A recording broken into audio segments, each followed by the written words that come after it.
Bem amado, ficamos de começar o quarto livro de Salmos, né? Hoje, graça e paz para os irmãos que estão nos acompanhando lá pela internet. Salmo de número 90, né? Na verdade, a oração de Moisés. Parece que passa rápido, né? Nem parece que passaram 90 salmos, né? Já faltam 70. E Minha mãe deixou eu ficar aqui. a gente pode seguir essa sequência, cada um lendo um, né? Como é de costume. Versículo 1. Senhor, Tu és o nosso refúgio sempre, de geração em geração. Antes de nascerem os montes, e de criares a terra e o mundo, de eternidade a eternidade, Tu és Deus.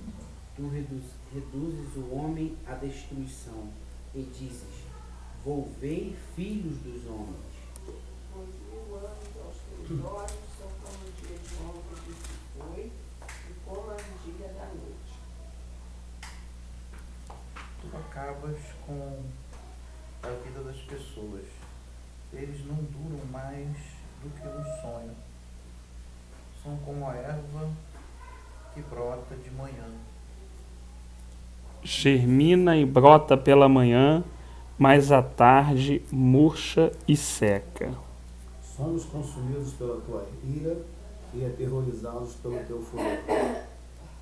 Diante de ti puseste as nossas iniquidades, os nossos pecados ocultos à luz do teu rosto.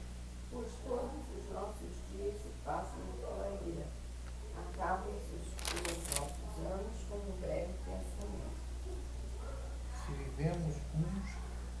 vivemos uns 70 anos, e os mais fortes chegam aos 80, mas estes anos só trazem canseira e aflições.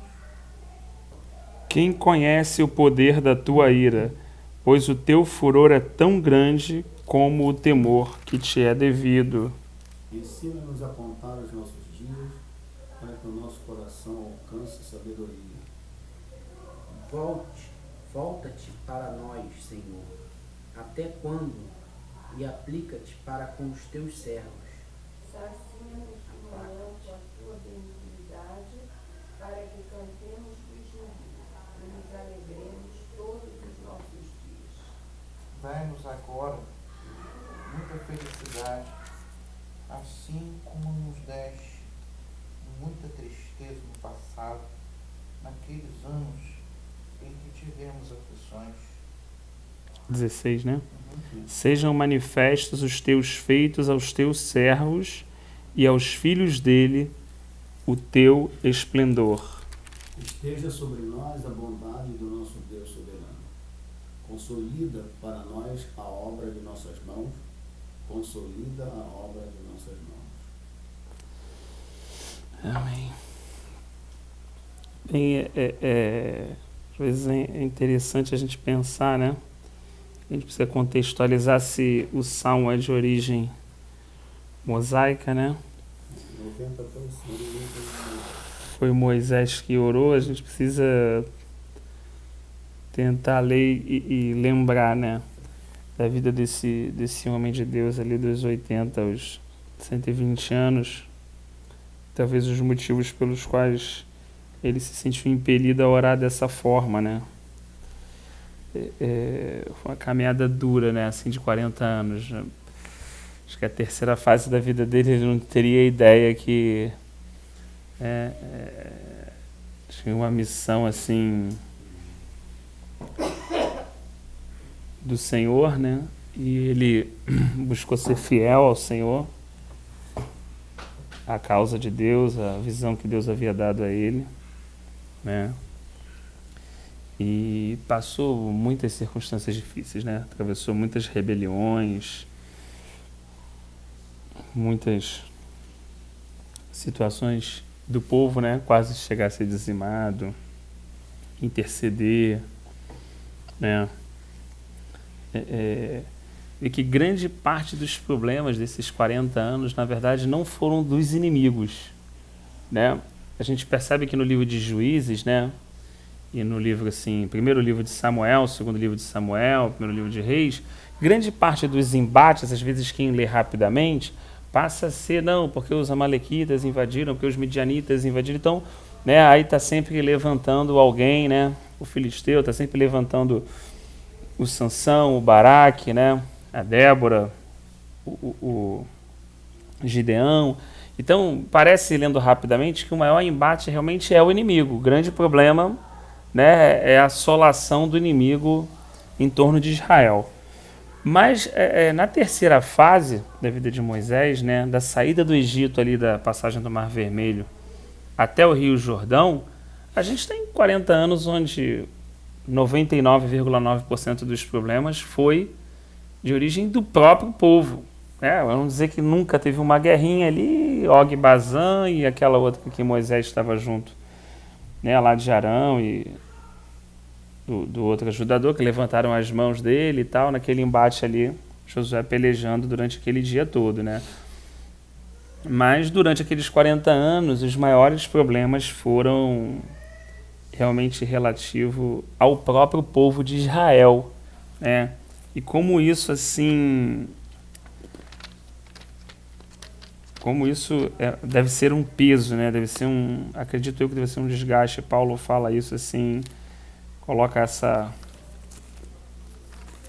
questão assim, e várias vezes, grande parte das suas cartas é tentando admoestar, tentando corrigir, tentando frear, né? E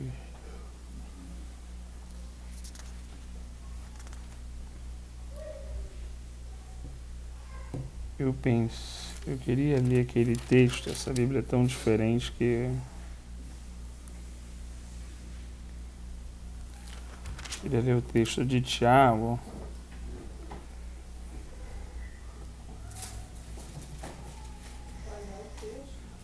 Aquele que nós pedimos para os nossos próprios prazeres. É no capítulo 1, né? Pede mal, porque não pede para os seus próprios.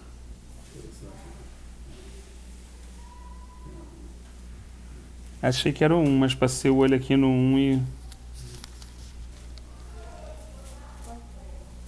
Mas como a versão é diferente, aí é diferente.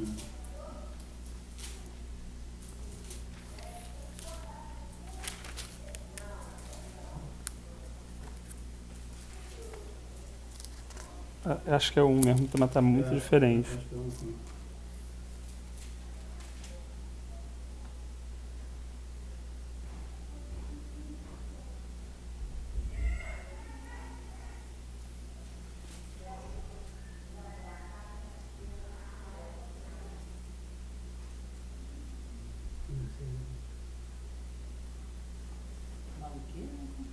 Quê?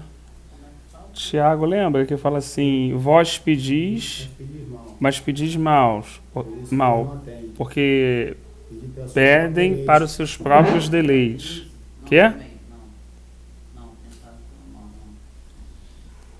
Que ele fala que a carnalidade entre vós...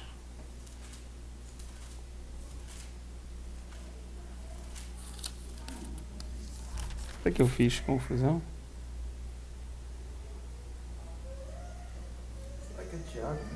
Será que é Tiago mesmo? É assim.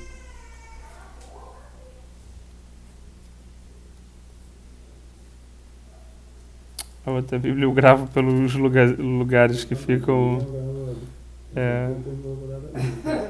Na outra eu já sei a posição. Gravo pela posição que está na Bíblia. Está impressa.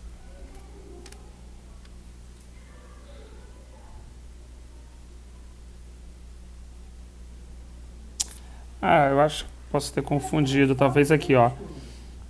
De onde vêm as guerras e contendas que há entre vocês? Era esse texto que eu estava procurando.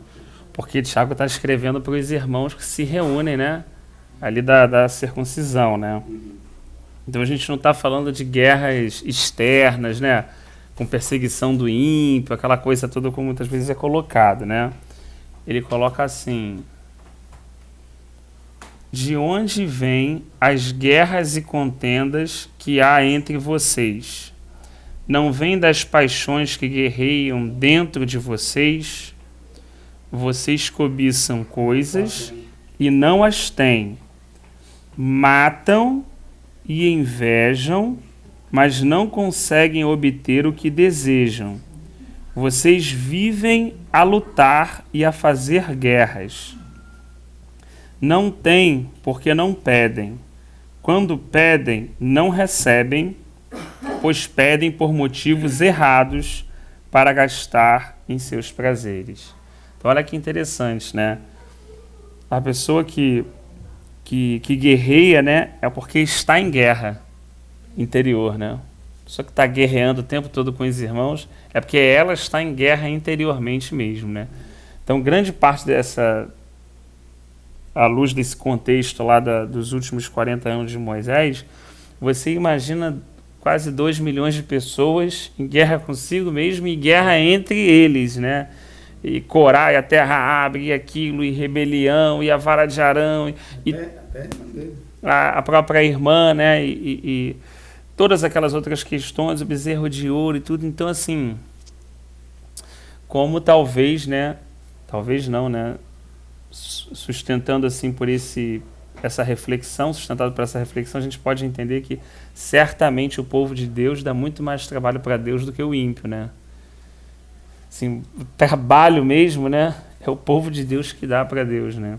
Tanto que era quando o povo de Deus se humilhava, né, descia, reconhecia sua condição, né, olhava mesmo para o Senhor, né, não importava em que condição ele se encontrava, inimigo, escravo, seja no tempo de juízo, que tempo fosse, era uma questão assim, Deus levantar, tirar eles daquela circunstância, né?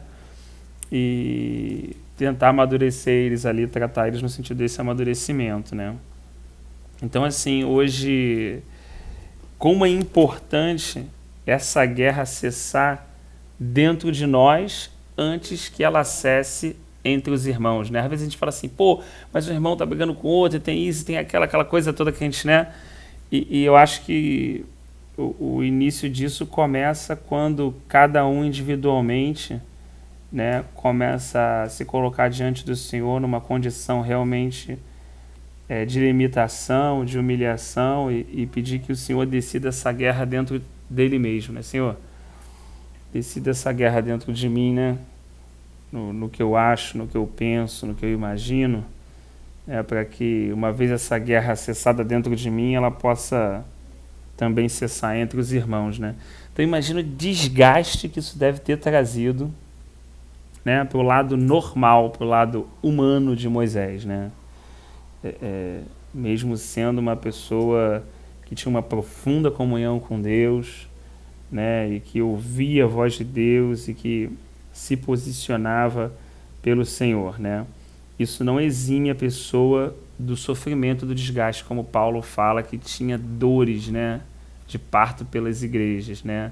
Olhando a condição de cada localidade, de cada irmão, e às vezes ele, né, falava assim, puxa, caramba, a serpente vai enganar eles, né, como seduziu Eva, e ele escreve, ele admoesta, né? Ele para em Éfeso e ele gasta alguns anos ali e depositando nos irmãos, e mesmo assim mais à frente a gente vê que ele consegue perceber pelo Espírito que alguns daquela liderança vão ser como lobos. Então, assim, por mais que haja o revestimento, a graça, né, há na caminhada cristã também um desgaste assim que o Senhor permite, né, nesses embates, né, que literalmente estamos em uma grande guerra, né. Então, assim, acho que esse contexto, eu só quis, assim, falar um pouquinho sobre esse início para a gente tentar ler um pouco nessa ótica, assim, né? Não imaginar aquela ótica do Moisés lá 40 dias no monte e tal, aquela glória toda descendo, porque senão não faz muito sentido todo esse... Não é um desespero a oração, não é uma murmuração, não é nada disso, mas assim, você percebe assim uma sinceridade muito grande do coração de um homem. Uma sinceridade muito grande. Um reconhecimento muito grande, né, de quem é o Senhor, mas também uma colocação muito clara das causas, né, do que fez o Senhor tratar aquele povo daquela maneira por causa do comportamento daquele povo, né? Então ele começa no versículo 1, primeiramente, independente de qualquer coisa, reconhecendo que o Senhor, tu és o nosso refúgio sempre, de geração em geração. Então, assim, ele consegue reconhecer que, né, o refúgio não é a terra prometida, né?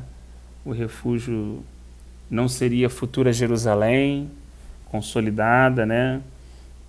O refúgio não seria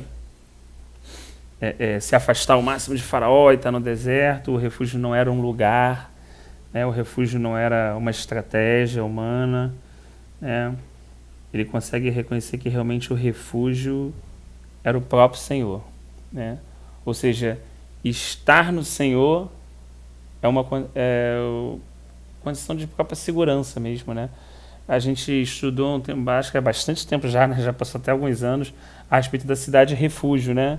Então, quando alguém cometia algum ato, né, em que a lei condenasse, e ele conseguia fugir para aquela cidade refúgio, né?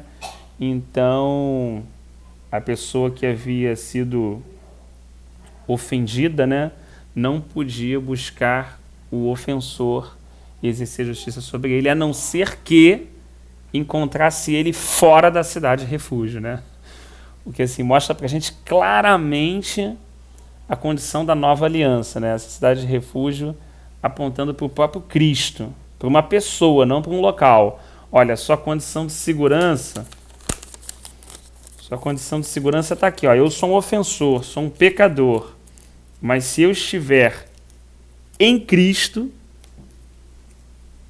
então eu estou seguro, né? Não pode, né? Ainda que os justiceiros ao redor tentem buscar alguma coisa, não pode. Agora, ao sair de Cristo, né, ao ocupar qualquer posição fora, então também nos colocamos numa situação muito vulnerável, como aquelas pessoas da antiga aliança, né? E aí, se o cara encontrasse mesmo, aí ele podia exercer justiça ali, né? Então, assim, eu acho interessante porque ele reconheceu isso baseado em uma experiência prática da vida dele, porque o deserto era um local perigoso, né? Existiam diversos povos saqueadores, como aqueles que saquearam bem mais tarde a família e a cidade de Davi, né? Então, assim, eles estavam literalmente vagueando, não tinham muro. Se a gente pensar bem, o que eles encontraram quando atravessaram a planície, né? Ali na beira do Rio Jordão, na planície de Moabe, quando eles estão para atravessar o Rio Jordão, o que eles dão de encontro? Com Jericó. Como é que era a cidade de Jericó? Era altamente o quê? Murada, fortalecida. E todas as cidades grandes, prósperas, eram cidades muradas. Inclusive, anos mais tarde, a própria Jerusalém, né, era toda cercada de muros. Os muros de Jerusalém, né? Então, assim, os muros, eles falavam o quê? De segurança, de não deixar que o inimigo... uma situação intransponível, né? Então, assim, muitas, até a própria Jericó, tinha segurança no seu muro. Quem poderia atravessar um muro daquele que era não sei quantos metros de largura, a altura tudo de pedra, né? Então, muitas cidades, e às vezes até o povo de Deus indevidamente, confiou em muros, né? E Moisés ali teve a experiência de atravessar e caminhar com aquele povo, onde o muro deles era o Senhor, porque não tinha muro. Tinha mulher grávida, tinha idoso, tinha criança, sabe? Era uma situação literalmente simples, entre aspas, de saquear. Era uma situação vulnerável, como aqueles irmãos que estavam voltando depois de 70 anos de castigo babilônico, né? Aqueles 2% voltando lá para reedificar Jerusalém, misericórdia. Qualquer um podia passar no meio daquele trajeto ali e arrebentar mesmo, e quebrar no meio. Né? E eles voltaram assim, despertados pelo Espírito, para começar o processo de reedificação, que o Espírito Santo havia chamado eles, né? Levando prata e ouro de Ciro para reconstruir, assim. Era Podia atrair os bandidos. um prato fácil. É claro que a gente percebe que esses irmãos já tinham uma compreensão diferente, porque na reedificação eles começaram a construir o templo e não o muro. Olha que coisa interessante. Se a segurança estivesse no muro, eles iam começar por onde? Pelo muro. Mas eles começaram pelo templo, porque eles haviam comprometido, eles haviam compreendido que a segurança deles era o Senhor. Primeiro, inclusive, antes do templo, foi o altar, a primeira coisa reconstruída. Então, assim, havia uma questão assim, se o altar, se o meu relacionamento com Deus estiver restaurado, for algo inteiro, for algo transparente e sincero, então eu já estou numa posição de segurança independente do que aconteça comigo. Independente dos meus inimigos, eu me encontro no refúgio eterno, né? Como Moisés coloca aqui. Então ele experimentou isso aí na prática, essa vulnerabilidade na prática, né? Onde muitas pessoas depois estavam dentro de muros, em cidades fortificadas, confiando na sua própria defesa, né? Então Moisés captou, entendeu isso, viveu isso, né? E escreveu antes de nascerem os montes e de criarem a terra e o mundo, de eternidade a eternidade, tu és Deus. Então, assim, aquele a quem Deus escolheu para escrever o Pentateuco, aquele que ouviu da boca de Deus, né, no princípio, né, no princípio, ele ouviu isso, né, ele também tem uma compreensão muito clara que na eternidade Deus é Deus, na nossa história Deus é Deus, o único Deus, e na eternidade Deus será o único Deus. Então, assim, Deus é Deus de eternidade a eternidade, não há outro, não há nenhum outro Deus que possa se comparar a ele. Moisés conheceu os deuses do Egito, quer dizer, os deuses, os falsos deuses da época, ainda que possamos concluir que ele não os serviu, mas podemos entender que ele conheceu, porque ele vivia naquela cultura até os seus 40 anos. Né? Então, assim, em termos de conhecer, ele não só conheceu, porque viu, né, pessoas da mesma idade, familiares servindo aqueles deuses, como ele viu o Deus, Yahvé, como ele viu o próprio El Shaddai derrubando Deus após Deus, né, no exercício do seu juízo para a libertação daquele povo. Então ele viu todos os deuses do Egito caindo. Moisés viu isso. Olhou o grande Nilo, viu o Nilo sangrando, né? Olhou a grande planície fértil e viu ela infértil pela saraiva de fogo e por tantas outras pestes enviadas. Então ele viu Deus após Deus sendo derrubado pelo único Deus vivo e verdadeiro. Então ele tinha claro, né, no seu coração que, apesar do maior império do mundo dizer que estava protegido por todos aqueles deuses não foram suficientes para guardar o Egito quando o Senhor Deus dos exércitos entrou, né, respaldando Moisés e exerceu juízo sobre aquela nação e tirou aquele povo. Então ele falou assim, não tem outro Deus, não tem outra segurança. E você acha que Moisés, na posição como filho de filha de Faraó, não conhecia os generais do Egito? Não conhecia a estratégia do Egito em guardar a sua cidade? Não conhecia os seus carros, os seus cavaleiros? Ele cresceu ali até os 40 anos. Ele conhecia muito bem toda a estratégia, todas as armas. Ele era um cara bem formado em toda a ciência, como diz o livro de Atos.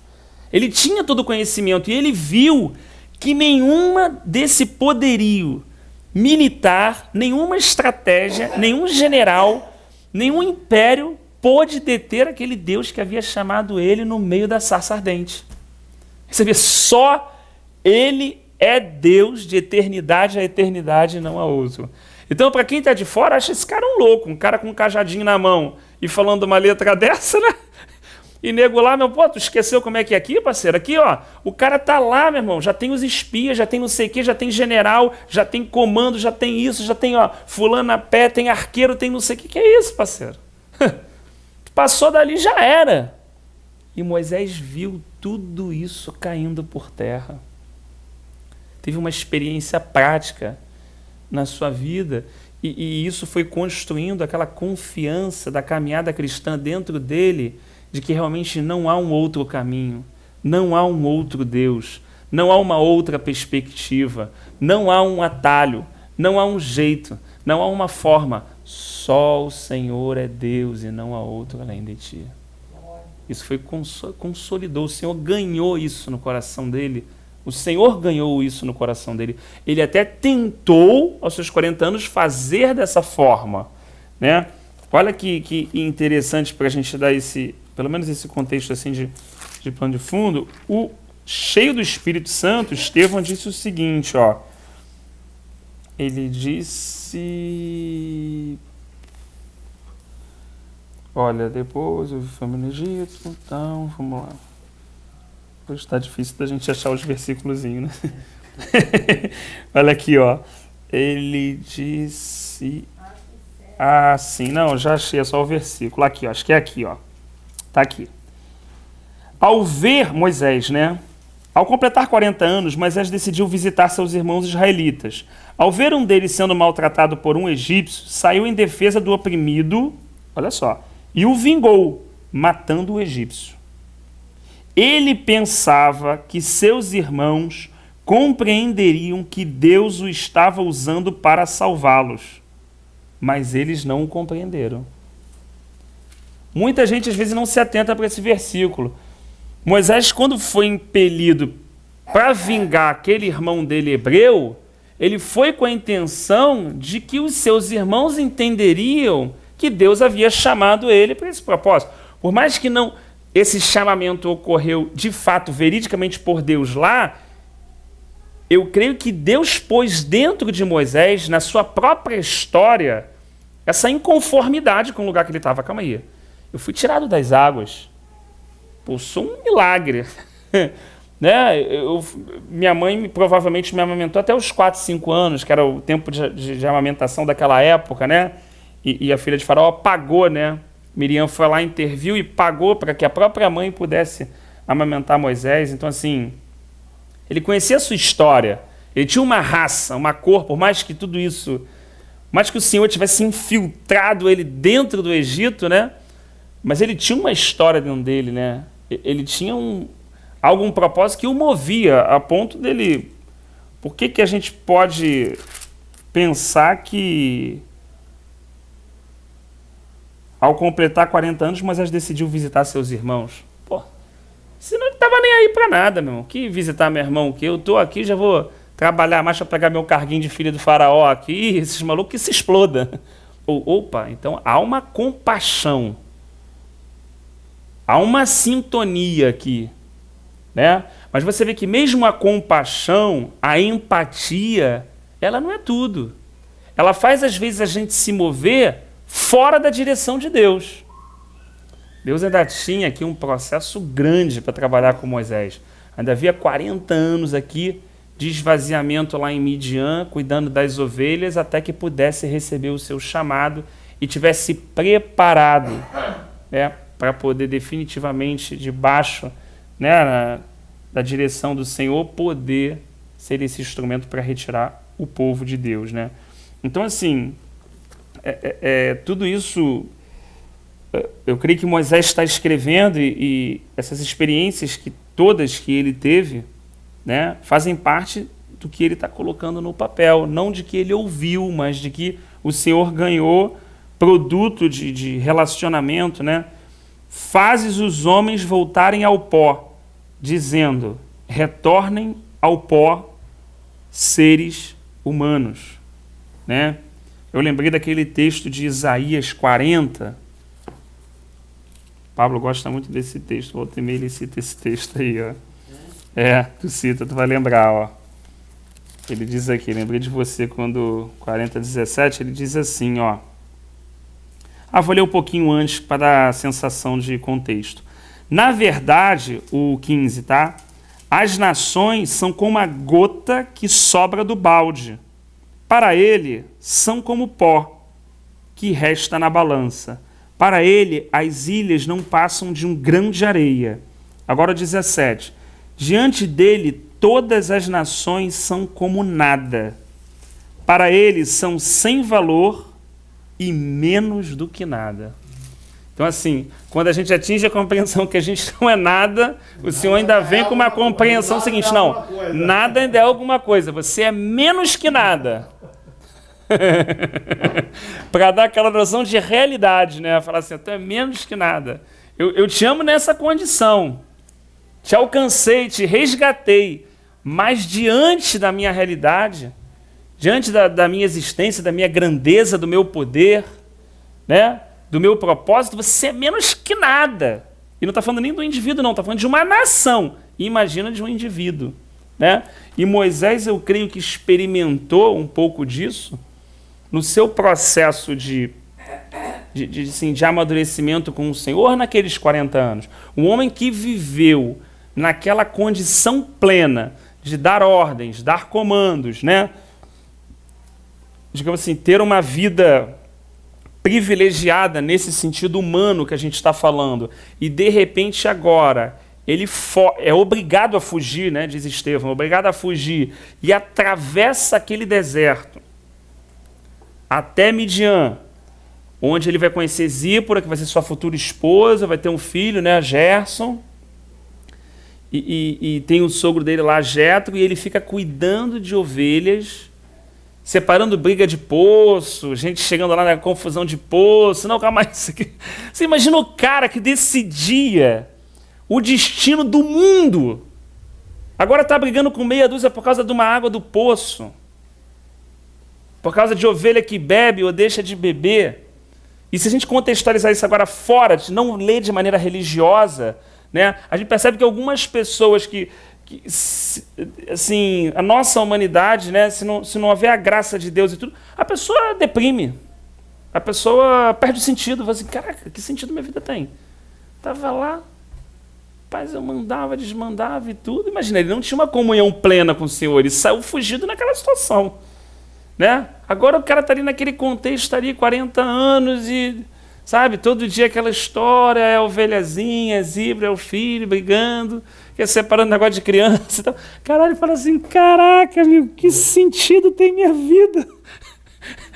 Que sentido tem minha vida, cara? Estava na mão para fazer uma grande obra.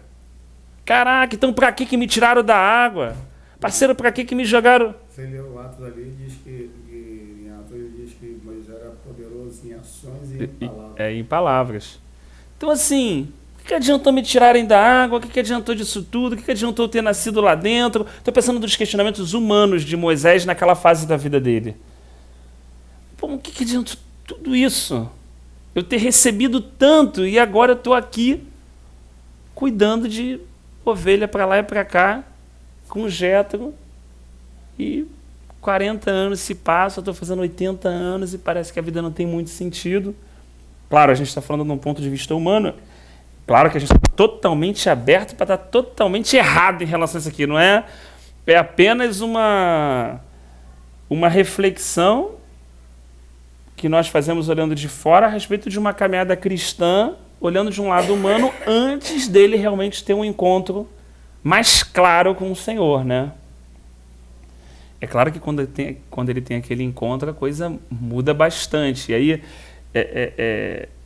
aquele homem poderoso em atos e palavras, como diz lá em Atos, agora diz que é gago. Agora diz que não consegue nem falar. Então, olha o que a obra de Deus faz na vida de um sujeito, né? Primeiro o cara manda e desmanda.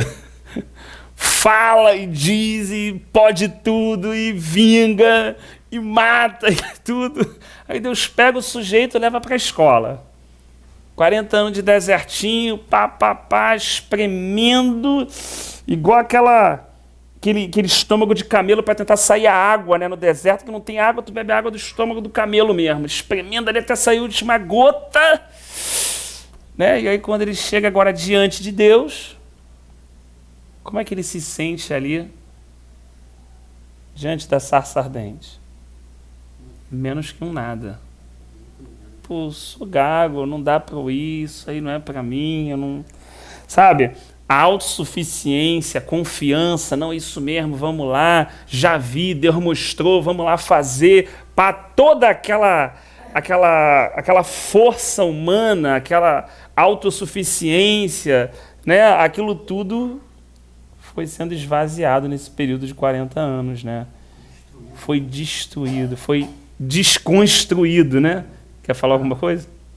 O Christopher diz que depois de 40 anos falando com ovelha, qualquer um ia desaprender de falar, né?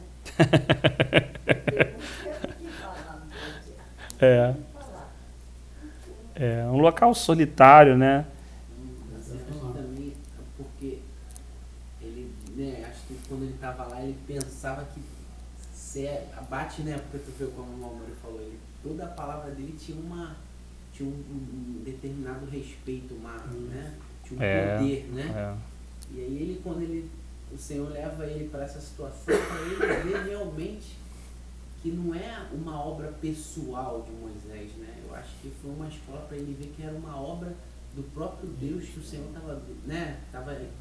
Colocando para que ele cooperasse com essa obra e para que ele não olhasse para ele, mas olhasse para o Senhor e para o povo também, né? Porque eu vejo que boa parte, assim, para que a gente possa ter uma visão cada vez mais clara do Senhor, né? Assim, a gente conseguir olhar para os nossos irmãos, né? Então, assim, a gente conseguir olhar nessa esfera, sabe, com esse sentimento, com esse amor, né? De pensar na ajuda mútua, no serviço mútuo do corpo, né? Eu vejo que essa mutualidade vai trazer a gente para uma esfera, não nessa ajuda emocional, não é essa questão de serviço social, né? Mas na ajuda de companheirismo mesmo, de ombro, sabe, de servir uns aos outros, de suportar uns aos outros no temor do Senhor. Então dá esse equilíbrio. Eu acho que o Senhor estava trabalhando isso com Moisés, né? Assim, né? Eu acho que ele fez ele ficar destacado, longe de todas as pessoas, de repente até que cresceram com ele, para ele sentir como essas pessoas são importantes para ele.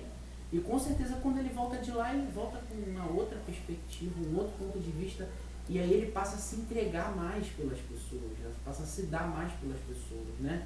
Porque uma pessoa que tem uma posição de liderança, inicialmente ela tem uma posição muito altiva, ela trata as pessoas como boneco, mas quando ela passa por uma determinada experiência, depois ela trata as pessoas, a liderança, você vê, a liderança de Cristo é de dar a vida. É diferente. A liderança do Senhor, ele deu a própria vida. Ele se entregou por amor de nós. E por isso que ele ascendeu e assentou à destra do Pai. Essa é a verdadeira liderança, é aquela que dá a vida pelas ovelhas. Então eu creio que o Senhor teve esse reflexo com ele lá, levou ele lá para cuidar das ovelhas, para que ele pudesse ver que ele teria que dar a vida pelo povo. E aí, por ele ter esse pensamento de dar a vida pelo povo, então aí o Senhor começa, acho que agora você entendeu, você tem que dar a vida, né? A gente tem que dar a vida, não tirar a vida dos irmãos. É verdade. Não tirar o dízimo, as ofertas, não, né? A liderança ela não tira isso. A liderança ela dá a vida, né? Ela dá, ela não tira, né? O Senhor Por isso que eu não sei se o Rafael vai ler, mas eu vou conhecer. Esse. Teve uma experiência muito bacana. Podemos ler. Eu lembrei agora porque tem João 3,16. Ninguém faz uma obra dessa, é uma visão clara. Não, vamos ler lá então, É porque ele falou isso, eu lembrei de 1 João 3,16, que é o complemento do João 3,16. Nisto conhecemos o que é o amor. Jesus Cristo deu a sua vida por nós e devemos dar a nossa vida por nossos irmãos. Eu acho que essa esfera, quando a gente consegue olhar para esse aspecto, eu gostei muito de uma expressão que o irmão usou recentemente, ele falou assim, irmãos, o Senhor não quer fazer um mega servo de Deus, um grande homem de Deus e, sabe, blocos altíssimos. Ele tá formando um corpo, né? Então ele quer um corpo, ele quer uma noiva madura, são vários, né? É a junta, ele agora ele está falando corporativamente. Então por isso que os irmãos, o Senhor não vai dar nenhuma visão isolada para algum irmão ou para alguma pessoa. É na mutualidade, é nesse sentido desse versículo aí, sabe? É de dar a vida pelos irmãos mesmo, sabe? De a gente se preocupar como está sua casa, como está seu filho, sua família, sua esposa, sabe? Nesse sentido de mutualidade, sabe? Mas com um princípio maduro, né? Então eu acho que o Senhor levou Moisés a ele ver um pouco essa esfera. Por isso que ele ficou isolado lá, como a irmã Cristina falou, ficou lá. Conversando com a ovelha. Falando com a ovelha, não. Ficou lá, tu tá achando que tu é o cara? Então vai lá conversar com as ovelhas. Deve ser difícil você viver. Quando tu volta, tu pega aquele cara lá que era teu inimigo e tu vai falar pra ele, vamos resolver a questão aqui agora. Você não ter é uma coisa, agora você ter tudo, né?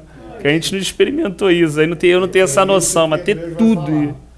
Pela fé, Moisés, de adulto, recusou, para ele passar por isso, ele teve que recusar ser chamado filho da filha do faraó, preferindo ser maltratado com os irmãos, com o povo de Deus, a desfrutar os prazeres do pecado durante algum tempo. Por amor de Cristo, considerou a desonra riqueza maior do que os tesouros do Egito, porque contemplava a sua recompensa. Pela fé saiu do Egito, não temendo a ira do rei, e perseverou porque via aquele que é invisível. Essa visão que eu queria que a pessoa tem que ter. Se ela realmente não tiver essa visão do Senhor, ela não entra por esse caminho. Não entra, ela vai ser um grande... Pela fé celebrou a Páscoa e fez a aspersão do sangue para que o destruidor não tocasse nos filhos mais velhos dos israelitas. Aí eu vai falando o restante, né? Mas é a visão. Você vê que antes de ele chegar lá, ele recusou ser chamado, recusou aquela condição de príncipe do Egito, né, para se tornar irmão dos irmãos. Isso aí. Por isso que ele matou o Egito, se não me engano. Só que o cara, vou te entregar, você não pode me matar também. Já passou a primeira decepção dele ali, né? É porque era o processo. Esse texto, só para lembrar aqui, Portanto, santos irmãos, o escritor de Hebreus, olha o que ele diz agora: participantes do chamado celestial, fixem os seus pensamentos em Jesus, apóstolo e sumo sacerdote que confessamos. Ele foi fiel àquele que o havia constituído, assim como Moisés foi fiel em toda a casa de Deus.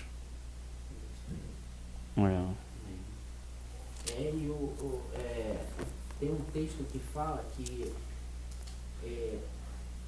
a glória, né, a glória de Deus, ela está referida com a manifestação e o testemunho dos filhos de Deus, né, com a manifestação do seu corpo, né, porque Cristo é o cabeça, ascendeu, está à destra do Pai.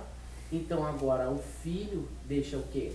Deixa o seu corpo na terra, que somos nós, a igreja, para quê? Para que essa glória, né, que é a manifestação, que é a casa de Deus, que a glória ela tem referência com a casa. Então que essa manifestação dessa casa, ela permaneça que ela é como testemunho vivo para as nações. E por isso então que eu vejo que quando Moisés teve ele começou aí com esse texto que o irmão Mauri leu também, muito rico. Aí ele passou a dar a vida, aí pronto, então tá bom. Então agora você pode liderar o povo lá, porque você não vai liderar o povo para você, mas você vai se entregar pelo povo. Né? Você vai se entregar pelo povo, porque essa é a liderança que se dá pelo povo.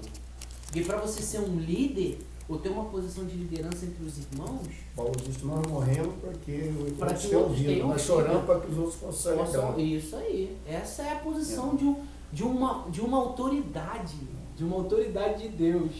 E é interessante que a autoridade hoje em dia ela é nomeada pela sua eloquência no falar, ou pelo seu conhecimento Por isso que mesmo intelectual. quando pecando, ele ainda vai e intercede pelo povo. É, Pega lógico. em pecado, ele fala, não, Lógico, senhor, não porque faz isso tem não. amor pela Vou matar vida. todo mundo, vou começar de você. Não, comigo não.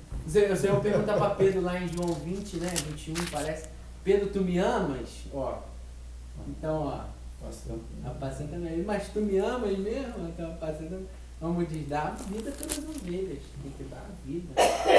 Dar a vida pelos irmãos. É arrancar o nosso couro. Deixar os irmãos arrancar o nosso couro mesmo. Mas a gente fica, não, mas esse irmão já me fez muito sofrer, mas é assim mesmo.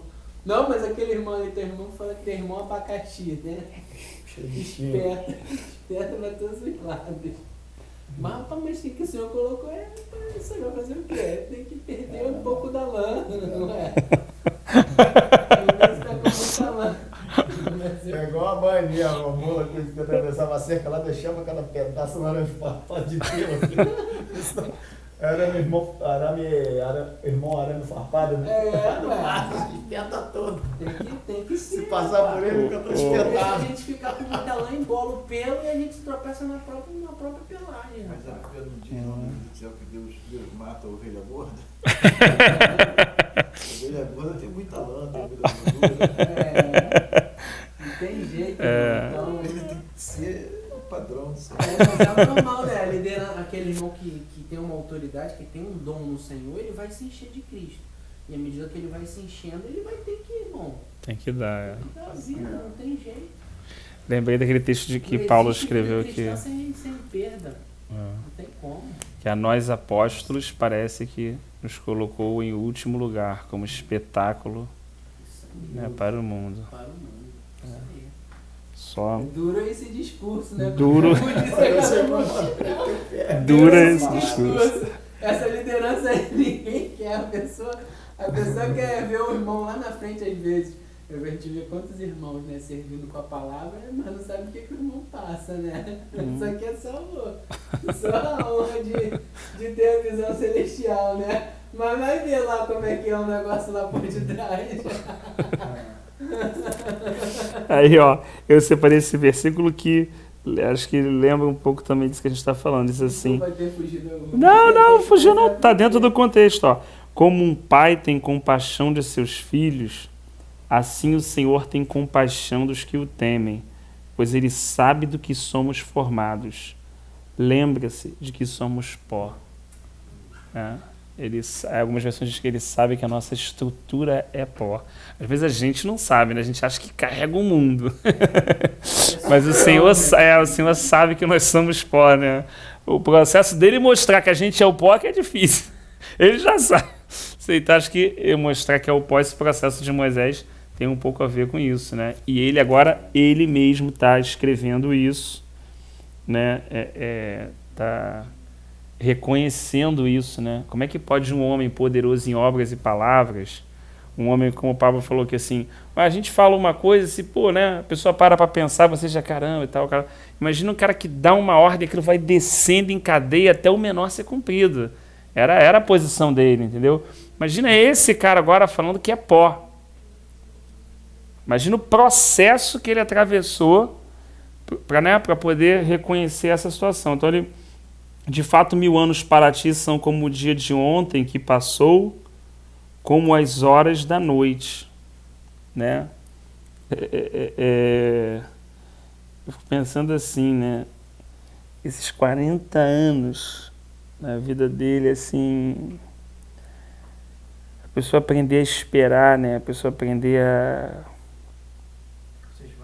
a ser esvaziado, sabe? Essa questão da paciência, desse tempo, porque no mínimo ele está reconhecendo uma série de coisas aqui. Imagina, pô, é assim e tal. Não, Deus, amigo, tu vai ter que sentar. Agora, igual Jeremias falou. Você falou assim, a gente pode estar até errado, né, naquela imaginação, né, da posição dele, né, mas eu creio que, por exemplo, ele já tinha uma noção, né, quando ele recusou, abriu mão da posição dele no Egito, ele já tinha uma ideia. Pode ser que ele não esperasse que fosse tão rural como foi, Mas realmente já tinha uma noção, ele tinha uma noção de alguma coisa assim, desse nível, entende? De esvaziamento. Porque senão a pessoa realmente, a tendência a pessoa seria ela entrar em depressão, ela ficar até deprimida, né? Uma pessoa que estava acostumada a uma cidade esplendorosa, entendeu? Cheia de gente, o comércio, palácios e tudo mais, ele vai para um deserto, para a roça, ele vai para um deserto, criar ovelha, vida tranquila, não tem barulho, só o barulho das ovelhas. Às vezes as pessoas saem da cidade e vão pra lá, não é nem depressão, mas o cara já fica inquieto, né? Vai pra Guará ficar 4 dias lá e fala, meu, deixa eu voltar pra cidade. Vou embora que eu não pego celular, que eu quero ir embora. 10 minutos. 40 anos não tem fim bom, né? Então, é isso que eu tô falando, quer dizer, se ele não tiver, se a pessoa não tiver uma visão, ela certamente ela não passa, não difícil ela passar por isso. Tinha que ter uma graça de Deus. Eu creio também. Tem que ter uma graça, algo interior. Algo interior que vai. Que ancora aquilo, né? Uma âncora, né? Meu irmão, pelo estresse, né? Porque podia ter lá no Egito por causa do estresse. Você ia viver uns. Em vez de 120, eu viver uns 200. Engraçado que aqui também, eu acho que relata algo que aponta também para a nova aliança, né? 2 Pedro 3,8, acho que quando Pedro usa, né, essa colocação complementando, né? 2 Pedro, deixa eu tentar aqui. Você vê que isso é uma revelação que, na verdade, em Pedro ela se completa. Aqui ela está metade. Vem o outro lado dela, né? Ele coloca... Tem um verso e o vice-versa. Não se esqueçam disso, amados. Para o Senhor, um dia é como 1000 anos. Falando de um lado. E depois, 1000 anos como um dia. O Senhor não demora em cumprir a sua promessa, como julgam alguns. Ao contrário, Ele é paciente com vocês, não querendo que ninguém pereça, mas que todos cheguem ao arrependimento. O dia do Senhor, porém, virá como um ladrão. Olha o outro lado. Ao mesmo tempo que tem muita gente dizendo, Jesus vai voltar nada, né? Ou como já escutei alguns irmãos falando recentemente, né? Não, isso é só uma ideia para deixar sempre os cristãos vigilantes, né? E tal, ouvi. Varão. Tá cumprindo, porque mais aí embaixo ele vai dizer isso, né? Ele diz aqui, ó. Cadê? Vejo que tudo será satisfeito. Agora acho que é um pouco antes, né? Que ele está falando que a demora, na realidade, ainda é a compaixão de Deus. A ideia de demora ainda é misericórdia, não é porque Deus quer demorar. Não, sempre. Aqui, ó. Eles dirão, o que houve com a promessa da sua vinda? Desde que os antepassados morreram, tudo continua como desde o princípio da criação. Mas eles deliberadamente se esquecem de que há muito tempo, pela palavra de Deus, existem céus e terra, esta formada da água e pela água, como Gênesis 1. E pela água, o mundo daquele tempo foi submerso e destruído. Pela mesma palavra, os céus e terra que agora existem estão reservados para o fogo, guardados para o dia do juízo e para a destruição dos ímpios. Então, assim, já se cumprindo hoje, algumas pessoas já colocando, que é isso, desde a criação, já essa promessa da sua vinda, isso não é bem assim não e tal. Então, ao mesmo tempo que fala, né, dessa perseverança de vários irmãos, várias gerações se passaram, quantas gerações, né, nesses 2000 anos de irmãos, né, pregando e anunciando, né, a vinda do Senhor, e por um lado parece que é aquela coisa do 1000 anos. Do outro ele fala assim, mas a vinda é repentina, assim como, né, uma coisa rápida também, né? Então ele coloca as duas situações, então assim, que realmente ao mesmo tempo que exige paciência e longanimidade, exige vigilância e prontidão. Até o dia que o Senhor fechou a porta da arca. E acabou, Foi normal, na realidade, não foi assim, vapt-vupt, mas num dia, Senhor, ninguém sabia aquele dia, fechou, veio o dilúvio, ninguém deu conta, né? Diz lá que ninguém se deu conta. Em Mateus, ninguém Deu conta. Então, assim, ao mesmo tempo que exige Noé e de todos esses irmãos e da gente paciência, longanimidade, né, firmeza nas promessas do Senhor, ao mesmo tempo essa não dormir, né, essa vigilância, essa prontidão. Acho que, né, como uma correnteza, tu arrasta os homens, são breves como o sono, são como a relva que brota ao amanhecer. Germina e brota pela manhã, mas à tarde murcha e seca. Eu lembrei aqui de Isaías 2:22 e Salmo 144:4. Quem pudesse ler. Qual? Isaías 2:22, bem mais lá na frente, e Salmo 144:4. 2:22. É, 2:22. O outro Salmo 144:4. O homem é como um sopro, os seus dias como a sombra que passa. O homem é como um sopro, né? E foi assim mesmo, né? Deus soprou e fez a alma vivente. Como uma sombra que passa. Essa sensação de brevidade, né? Que Moisés está falando assim. É muito rápido. E o 144:4? Esse que você leu? 22. 144. Ah, tá. O 2:22, é. Não, achei isso que eu apertei. Estou pensando que eu apertei Isaías, que tinha apertado Jeremias. Foi Isaías aqui. 2:22. É Isaías 2:22. É, tá aqui, ó. Pegou a ler então. Pegou? Peguei, 2:22. Parem de confiar no homem, cuja vida não passa de um sopro em suas narinas. Que valor ele tem? É isso, né? Assim, como é que um homem confiando no homem? Mas o homem é como um sopro, né? Ele coloca aqui, né? Que valor tem isso, né?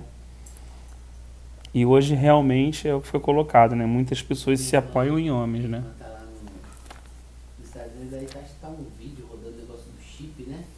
Ah, sim, do saúde, né? O chip da saúde. O chip lá, não sei o que, ela me mandou mensagem desesperada, Paulo, o que eu faço?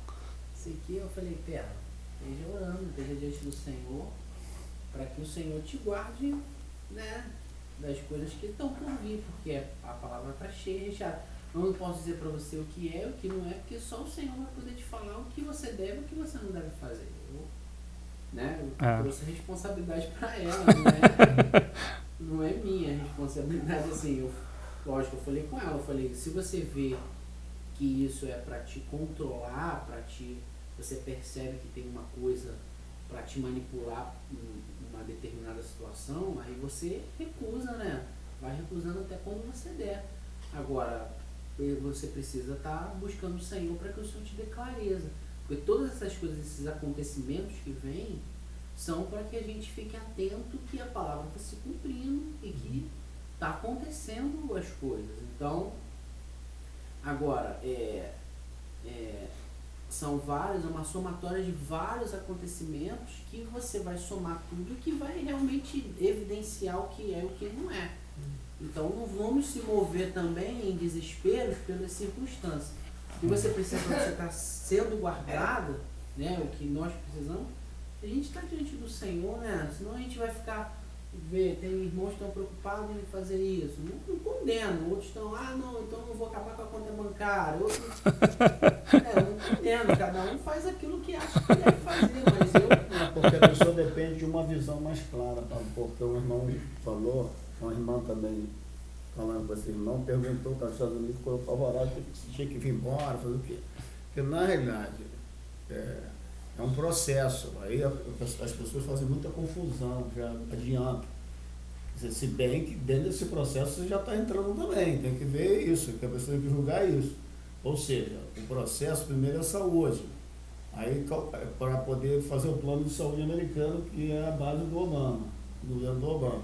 Porque o orçamento está estourando. Então a maneira de controlar os hispanos, as pessoas que estão de fora e tal, é botar o chip.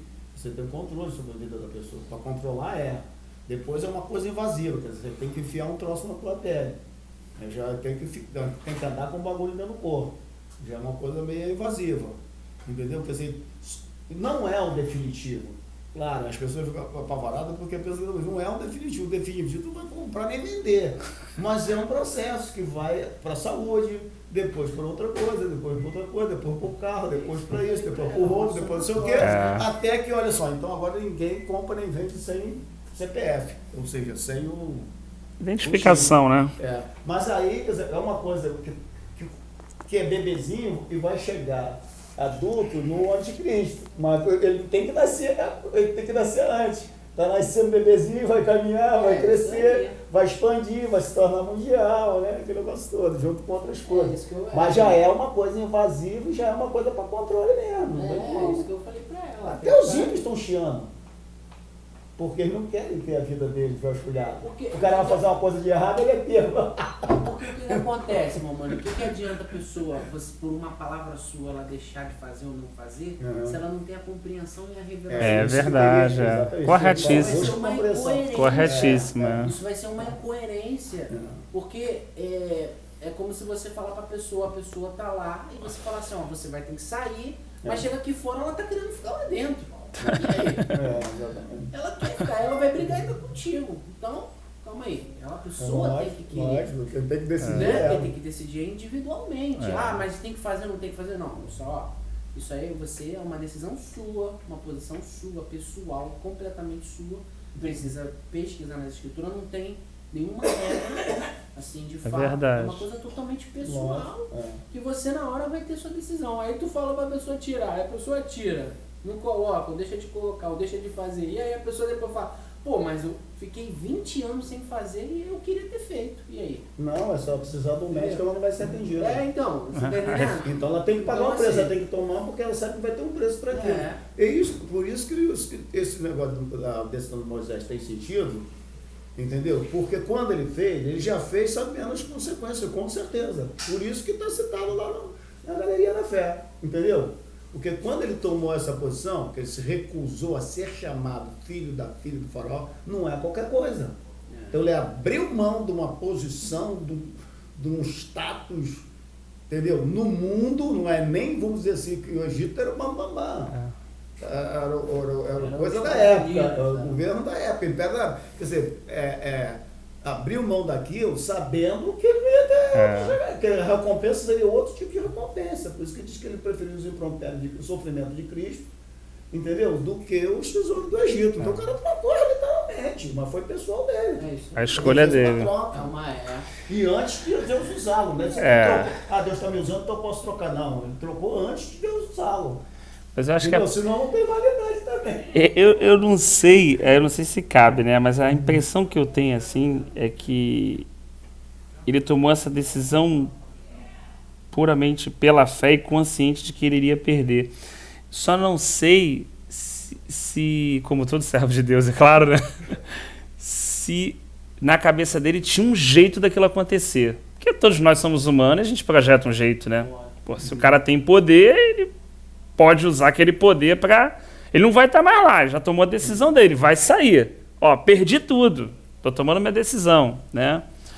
Mas se dali mesmo ele ia tomar uma atitude que ia degringolar a saída do povo junto com ele, e ele ia deixar tudo para trás, ou se ia dar toda essa volta até chegar lá naquele ponto onde diria... Assim, aquelas projeções que nós fazemos naturalmente, né? Não, Deus falou, beleza.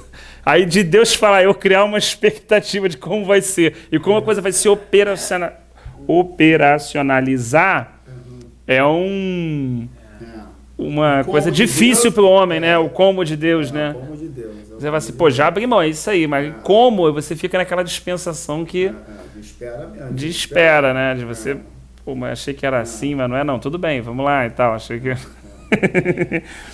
Não, tanto é que quando Deus chama, ele se recusa. É por isso que eu acho.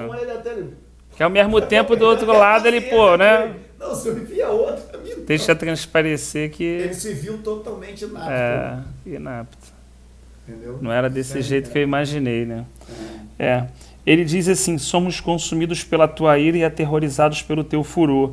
Assim, eu não consigo, não, acho que, né? Não sei se alguém tem esse conhecimento assim, que não dá para datar, né? o momento exato da escrita do Salmo, né? Mas eu não sei se isso é pelos momentos que ele atravessou naqueles 40 anos de esvaziamento ou pelo que ele viu mesmo, né? Assim, ele viu a terra abrir diversas vezes, né? E a ira de Deus e o furor de Deus consumir muitas rebeliões. Ele viu isso, né? Diversas formas. Mas para ele isso era um sofrimento, né? Pô, era um sofrimento. Imagina, você tá lá, tem que conduzir o povo, daqui a pouco a situação dos espias, dos 10 que a terra abriu, engoliu com família e tudo. Coré. Uma vez você viu o que o povo falou para ele depois de Coré? Só você. Disse que ele que matou. Não falou que foi Deus. Você matou. Como ele tivesse esse poder. Então a terra abriu e ele, como ele devia ser aquilo ali. Ele não tinha, Deus era invisível, não tinha como acusar Moisés. Porque se Deus não tem prazer na morte do ímpio, e ele nessa sintonia, nessa mesma compaixão, nessa intercessão, pô, dá para perceber que o coração dele ali já estava, como o Pablo falou mesmo, de dar a vida pelos irmãos, né? Risco o meu nome do livro da vida, né? Mas não tem a tal ação assim para com o povo, né? Que dirá as nações do Senhor, que tirou esse povo e morreu. Então ele abria. Você vê a ira do Senhor. A justiça própria dele já estava bem quebrantada, porque senão ele ia falar, aí, tá vendo?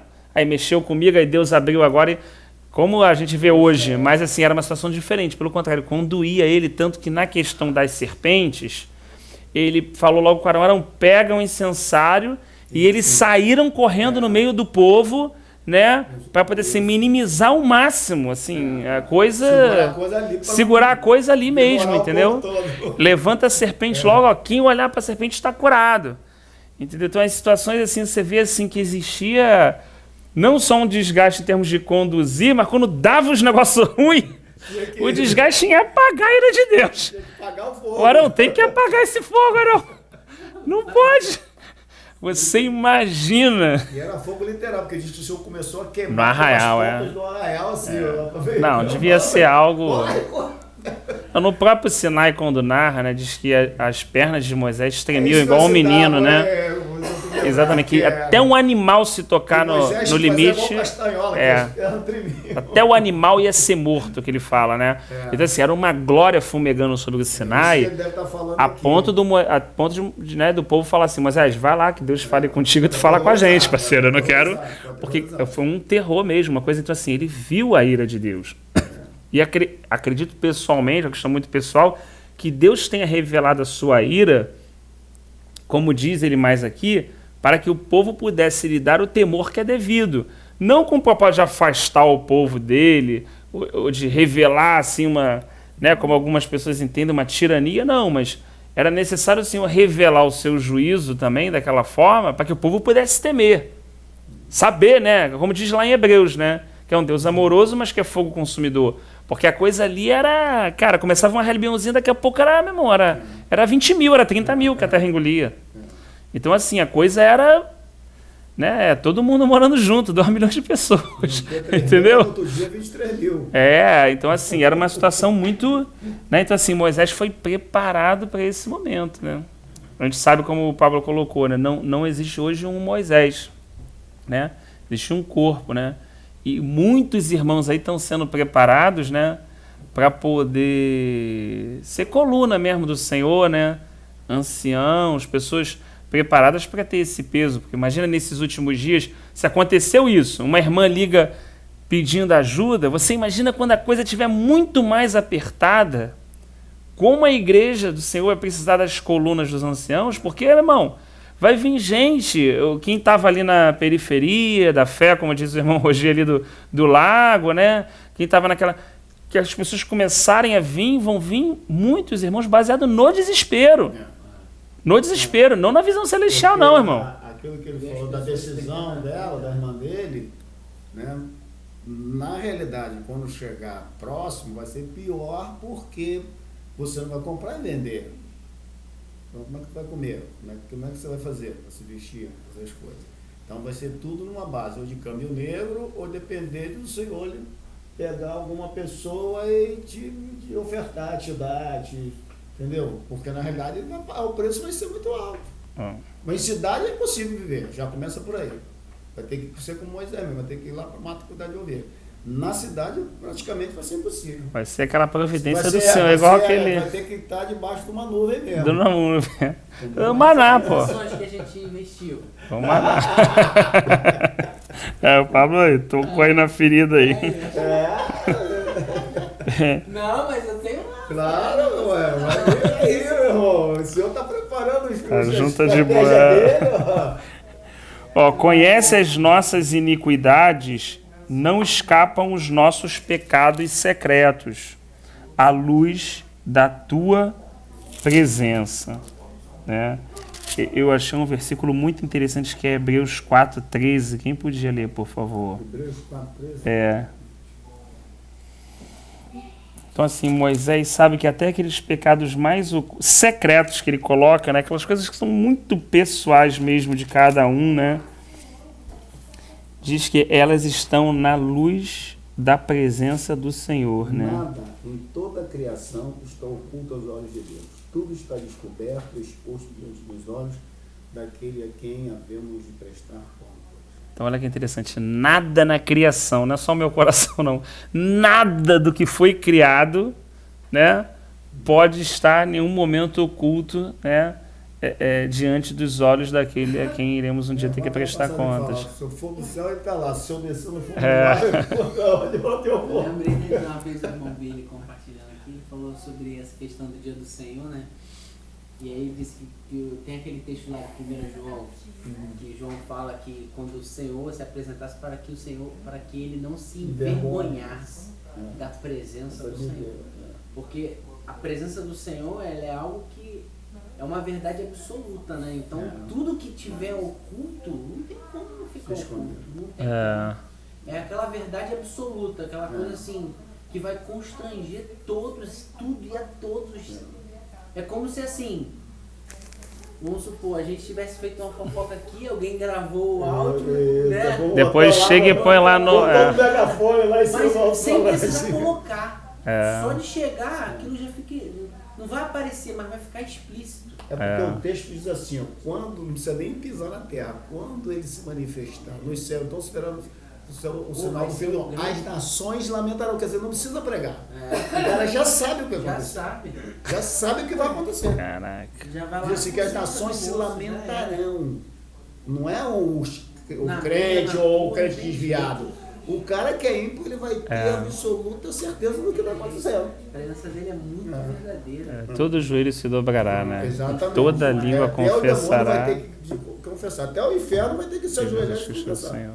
Isso que ele está Não dizendo. tem como, porque é tremendo, né? E como é que o Senhor se ocultou, né, esse tempo todo, né? Eu acho isso também, né? Ele como Criador poderoso, mas se escondeu no sentido assim, né? Isaías. É o Deus que se revela, que se esconde. Isaías, Mas se escondeu... Tu és um Deus que se esconde, tá lá em Isaías. Porque assim, a mensagem vem de geração a geração. E Deus se revela àqueles que... Mas assim, essa intervenção final é uma coisa... Tem algumas aparições depois são. Jesus fala, né? Ele vai embora e mais um pouco de tempo e voltarão a me ver, né? Aí será que ele vai se suicidar? Está dizendo que vai para onde? Será que ele vai se suicidar? Aquela prostituta, né? E quando o Senhor escreve e fala assim, aquele que não tinha pecado, tira a primeira pedra. Acabou. Exatamente. Acabou, não tem... Ali todo mundo já olhou, já fez a introspecção. Fez a conta. Já bateu o martelo. Diz que dos mais velhos aos mais novos eles começaram a se afastar. Ou seja, o cara já mais velho já largou a pedra. Até Não tem jeito, o pecado oculto que está mais escondido lá dentro vai ser. É verdade. Não tem como não. Aí ele coloca aqui, né? Todos os nossos dias passam debaixo do teu furor, vão-se como um murmúrio. Os anos de nossa vida chegam a 70 ou a 80 para os que têm mais vigor. Entretanto, são anos difíceis e cheios de sofrimento, pois a vida passa depressa e nós voamos. Então, alguns irmãos entendem que ele escreveu nessa idade, né? Não sei, né? Por ter falado dessa forma. Porque, ao mesmo tempo, tem outro trecho bíblico que diz que ele chegou a 120 anos como um garoto. Não, mas É. olha só, mas tem que entender por quê. Eu também fiquei em dúvida e fui pesquisar. Na realidade, ele ficou inteiro em relação a dente, vista, mas já dizia que ele não tinha força física para entrar e sair. Entrar e sair na Bíblia quer dizer trabalhar. Entendi. Ele já não tinha mais essa condição. O que fala, em relação, por exemplo, normalmente 120 anos, o cara já estaria banguela, entendeu? Entendi, com o corpo mesmo. Lembra de Isaac? A vista já não É. enxergava, entendeu? E muito mais novo, entendeu? E muito mais novo. É verdade. Entende? Quer dizer, parece que o tempo ali no deserto parou por causa das vestes. É. da Ah, sandália tinha a com- intervenção da graça de Deus. A sandália não desgastou, né? Então, É. as coisas não desgastaram. Mas aí tem um texto que fala claramente que Moisés já não tinha mais Esse pique vigor, né? Vigor para ficar entrando e saindo, resolvendo problemas, pepino, aquela coisa toda. É muito. Mas a preservação biológica, física biológica, foi total. Cabelo, olho, boca, tudo, dente perfeito, tudo perfeito. Não estragou. Mas isso não quer dizer que na composição física ele já não estava velho. Entendi. Ele ficou velho inteiro. Entendi. Aí eu vou falar, pô, o coroa tá inteirão, né? O coroa tá velho, mas tá inteirão. Ele tava velho, mas assim, Irmão José, tava 80 inteiro. anos, tu É. vê ele sobe aquele morro do fubá ali, sobe e desce. Entendeu? Rapaz, conhece o irmão José? É. Você tem 80 anos, sobe aquele igual criança. Eu vi também o Tem Dito Preto lá perto de misericórdia. casa, cara, 90 e tal. Trabalha igual um garoto. É. Ele, né? Tem uns que Fica são aqui na roça, É. vai servir isso pros outros lados. Quem conhece o poder da tua ira, pois o teu furor é tão grande como o temor que te é devido. É o texto que eu havia mencionado, né? Ensina-nos a contar os nossos dias para que o nosso coração alcance sabedoria, né? Aqui eu estava estudando outro dia com os meninos, o irmão Cristóvão fala muito sobre isso, né? Ensina-nos a contar os nossos dias, também é uma expressão interessante, porque certamente Moisés era o homem também da geometria e da matemática, né? Por toda a construção em ciência que estudou, né? Mas ele entende nessa oração que Deus não conta como o homem conta, né? Aí quando a gente vai lá em Gênesis, realmente é bem interessante, né? Você começa a pegar ali descendência, seria de Abel, não de Sete, né? Toda a descendência ali, até que chega em Sete, começa a invocar a presença do Senhor e tudo, toda aquela descendência tem data. Tem quando nasce, quando tem filho e quando morre, né? Se você pegar a descendência de Caim, não tem data, né? É impressionante, né? Então, ele cita um outro exemplo também muito claro a respeito do tempo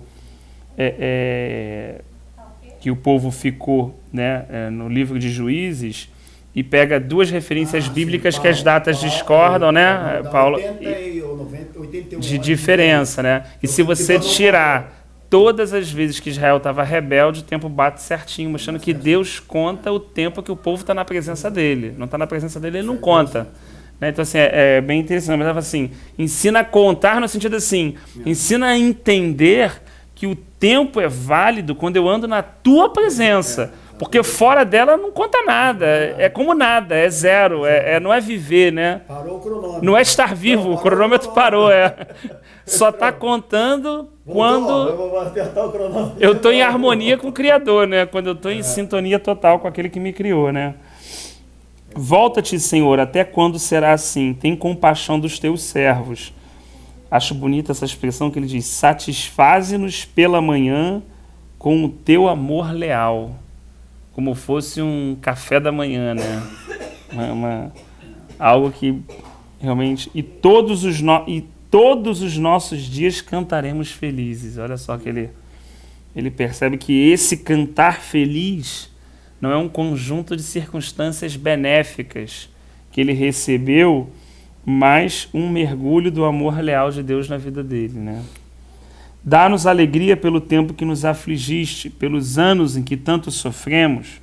Sejam manifestos os teus feitos aos teus servos e aos filhos dele o teu esplendor. Esteja sobre nós a tua bondade, do nosso Deus soberano. Consolida para nós a obra de nossas mãos, sim, consolida a obra de nossas mãos. Esse 16 aqui é muito... Esse 16 Tremendo, né? Porque fala da obra passando de geração em geração, né? E ela fazendo efeito não só em nós, mas nos nossos filhos. Exatamente. Então é um contexto de testemunho, de vida, de tudo, né? Então, assim... Porque quando corta a geração, é um corte, né? É como se apagasse o testemunho. É como... Porque é bonito quando você... Por exemplo, eu vou assim na casa de um irmão, às vezes não sei, eu vou converso com o irmão, mas eu gosto muito de estar com os filhos dos irmãos, sabe? Até mesmo para poder estar ali dando a deixa de comunhão para eles. Às vezes muita coisa que o pai fala, às vezes não tem tanto valor. E às vezes chega um irmão, né, de fora, aí você pega e fala, de casa não tem. Então, aí eu chego, falo uma palavra, sabe, de fé e de esperança. Graças a Deus, assim, alguns filhos de irmãos a gente pôde ajudar.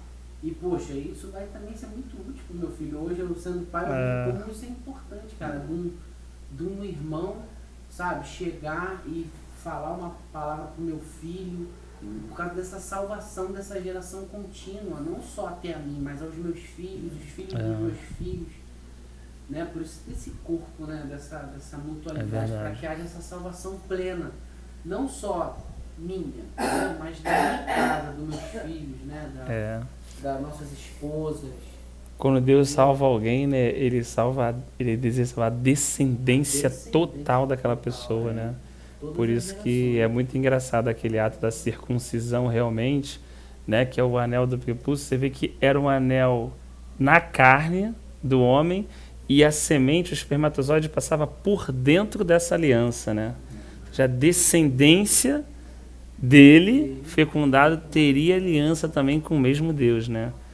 E assim, fazem 3.500 anos e a gente está hoje tendo comunhão a respeito da mesma coisa que irmão pós irmão teve, né, em cavernas, em casas, em desertos, em planícies. A gente está tendo a mesma comunhão e